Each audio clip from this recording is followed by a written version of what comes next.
ទៀតហើយអោបងប្អូនអើយអញ្ជើញឡើងរំ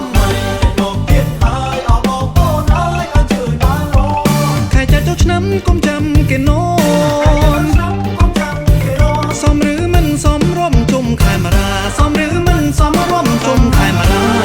រំចុះទាំងប្រុសទាំងស្រីអ្នកក្រសេដ្ឋីមន្ត្រីអុកញ៉ា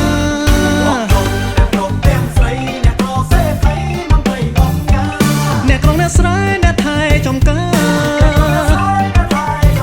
ទូទាំងរដ្ឋថារំលេងឆ្នាំថ្មីទូទាំងរដ្ឋថារំលេងឆ្នាំថ្មី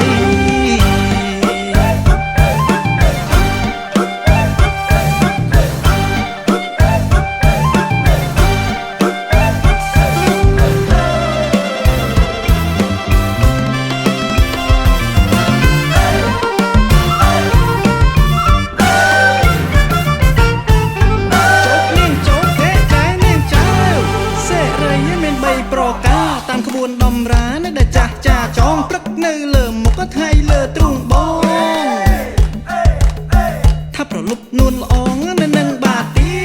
ប្រហែលមានណាសេរីមួយទៀតសេរីមួយជាគឺបានបងជាគ្នាថាបើសិនអូនព្រមឆោមលែងកំព្រា